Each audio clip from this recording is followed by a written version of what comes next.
கர்த்தருடைய பரிசுத்த நாமத்துக்கு ஸ்தோத்திரம் உண்டாவதாக. ஸோ இப்போவும் நம்ம இன்னைக்கு கர்த்தருடைய வார்த்தையை கேட்க போகிறோம். ஸோ நம்ம கர்த்தருடைய வார்த்தையை கேட்க போகிற டாபிக் வந்து மியூசிக் அப்படின்ற டாப்பிக்கில் நம்ம இப்போ கர்த்தருடைய வார்த்தையை கேட்க போகிறோம். மியூசிக் அப்படின்ற டாபிக், இசை அப்படின்ற டாப்பிக்கில் நம்ம கர்த்தருடைய வார்த்தையை கேட்க போகிறோம். இசைக்கும் இதுக்கப்புறம் நம்ம கேட்குற வசனம் இருக்குது. அந்த வசனத்துக்கு வந்து என்ன சம்மந்தம், அதன் மூலமாக கர்த்தர் நம்மக்கிட்ட வந்து என்ன பேசுகிறாரு அப்படின்றதெல்லாம் இப்போ நம்ம நிச்சயமாக பார்க்கலாம். சங்கீதம் 34:1. கர்த்தரை நான் எக்காலத்திலும் ஸ்தோத்தரிப்பேன், அவர் துதி எப்பொழுதும் என் வாயில் இருக்கும்.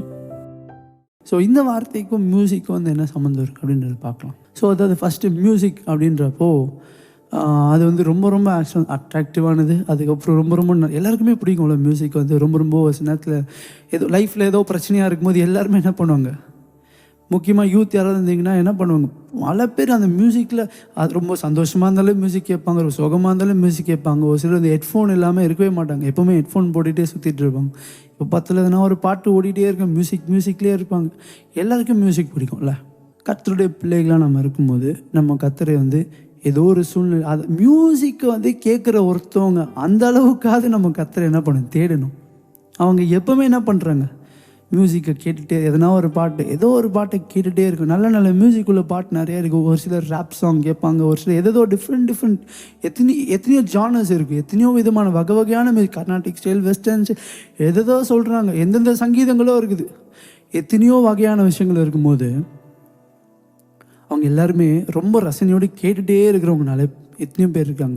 ஆனால் கர்த்தரை நான் எக்காலம் ஸ்தோத்திரிப்பேன், அவர் துதி எப்பொழுதும் என் வாயில் இருக்கும்ன்ற இந்த வசனத்தை நன்றாக தெரிந்த நம்ம எத்தனையோ நேரங்களில் ஏதோ ஒரு பிரச்சனை வந்துச்சுன்னா போதும் கர்த்தரை துதிக்கிறதுக்கு ரொம்ப யோசிக்கிறோம். இல்லை பல நேரத்தில் நமக்கு ரொம்ப கஷ்டமாக இருக்குது கர்த்தரை துதிக்க, கர்த்தரை ஸ்தோத்தரிக்க, எக்காலத்துலையும் ஸ்தோத்தரிக்க.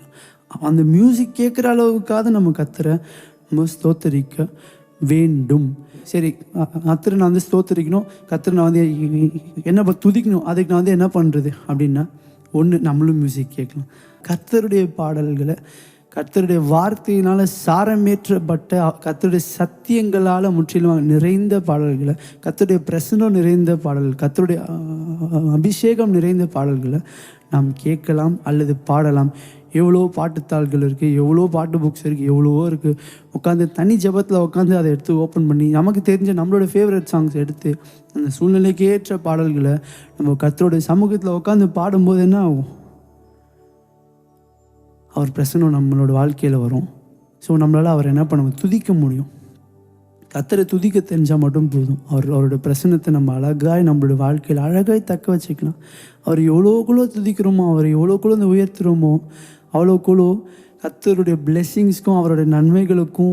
அது ஒரு சில நேரத்தில் ஒருவேளை நீங்கள் இப்போ இந்த வார்த்தை கேட்டுட்டு இருக்கும்போது கர்த்தர் உங்களுக்காக வச்சுருக்க கர்த்தருடைய சித்தத்துக்கும், உங்களுக்காக வச்சுருக்க கர்த்தருடைய திட்டத்துக்கும், இல்லை உங்களுக்கான கர்த்தருடைய நோக்கத்துக்கும் உங்களுக்கும் சம்மந்தம் எங்கேயோ இருக்குது. கர்த்தர் உங்களுக்கு வந்து ஒரு சில வாக்குத்தத்தெல்லாம் கொடுத்து வச்சுருந்தார், ஆனால் உங்களோட வாழ்க்கையை பார்த்தா எங்கேயோ இருக்குது அப்படின்ற நிலைமையில நீங்கள் இப்போ கேட்டுருந்தீங்க. நிறைய போராட்டமாக இருக்குது, என்னுடைய விஷயத்தை நோக்கி நான் போகணும்னு நினச்சா எனக்கு போராட்டமாக இருக்குது அப்படின்னு நீங்கள் அந்த வேதனையோடு இப்போ யாராவது கேட்டிருந்தீங்கன்னா, இதே வேதனையோடு தான் யார் இருந்தார்னா தாவீதுன்னு ஒருத்தர் பைபிள். அவர் தான் இந்த சங்கீதத்தை வந்து கர்த்தரை நான் எக்காலமும் ஸ்தோத்திரிப்பேன், அவர் துதி எப்பொழுதும் என்னுடைய வாயில் இருக்கும் என்று சொன்ன அந்த தாவீது இதுக்கு இருந்த நிலைமையும் இதே மாதிரி தான். ஆல்மோஸ்ட் கர்த்தர் அவருக்கு சொன்னார் சில விஷயங்களை, ஆனால் அதற்கு அவ்வளோ போராட்டம், அவ்வளோ தடை, அவ்வளோ விஷயங்கள் மத்தியிலையும் அவர் என்ன பண்ணார் கர்த்தர். உங்களுக்கு அவரோட ஸ்டோரி வேணும்னா நீங்கள் உட்காந்து பைபிள் படிங்க, அப்போ நீங்கள் அவர் ஸ்டோரியை பார்க்கலாம், அவருடைய வாழ்க்கை வரலாறு பார்க்கலாம், அவர் எந்தெந்த பாதையெல்லாம் கடந்து போகிறார் அப்படின்றத நீங்கள் உட்காந்து பைபிள் படிக்கலாம். இல்லை இப்போ டெக்னாலஜி வந்துச்சு, நீங்கள் உட்காந்து யூடியூப்பில் சர்ச் பண்ணாலே வரும், ஈஸி, ரொம்ப ஈஸியாக தாவீது மூவின்னு போட்டாலே வரப்போகுது. அப்படின்னா வெப் சீரிஸ் நிறைய இருக்குது. கர்த்தருடைய கதைகள் இல்லை, இவைகள் எல்லாமே சரித்திரம், கர்த்தருடைய நன்மைகளால் நிறைந்த அந்த சரித்திரங்களை பார்க்கும்போது அந்த தாவீதுன்றவர் அவர் எக்காலமும் சோத்தரிச்சுட்டே இருக்கார்.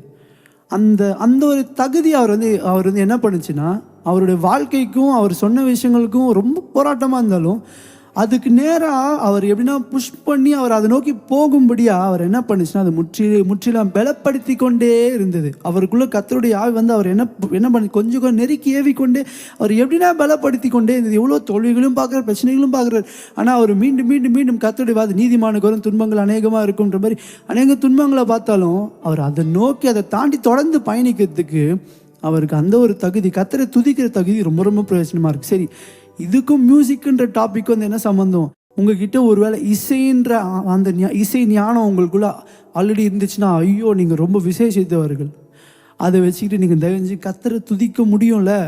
அதை வச்சுக்கிட்டு கர்த்தரை நீங்கள் நிச்சயமாக என்ன பண்ணணும், துதிக்கும் போது உங்கள் பிரச்சனைகளை மேற்கொள்கிறதுக்கான பலன் உங்களுக்கு வந்துடும். இல்லை எனக்கு அந்த ஞானம்லாம் ரொம்ப தேவையில்லை. கர்த்தரை நம்ம at the end of the day, அதாவது கர்த்தரை நம்ம என்ன துதிக்கிறோமா இல்லையா, இசை ஞானம் வேணும் அது வேணான்றது நெக்ஸ்ட்டு. கர்த்தரை துதிக்கிறோமா இல்லைன்னு தான் ஃபஸ்ட்டு கர்த்தர் பார்ப்பார். என் குரல் அவ்வளோ நல்லா இருக்குது, யார் எந்த குரல் இருக்குதோ கர்த்தரை நோக்கி ஆராதிங்க, கர்த்தரை நோக்கி துதிங்க. எக்காலத்திலும் ஸ்தோத்தரித்து கொண்டே இருக்கும்போது நம்மளுடைய வாழ்க்கையில் எல்லா பிரச்சனைகளும் மேற்கொள்வது மியூசிக் என்ன பண்ணும், கர்த்தருக்கு நேராக நம்மளை அழகாக நடத்தும். ஸோ நான் வந்து கர்த்தரை இன்னும் அதிகமாக ஸ்தோத்தரிக்க விரும்புகிறேன் அப்படின்றவங்க அப்படியே கண்களை மூடி கர்த்தரை நோக்கி பார்க்கலாமா? ஆண்டவரே, நீங்கள் எங்களுக்காக கொடுத்த இந்த ஒரு அருமையான தாழ்ந்துகளுக்காக நன்றி.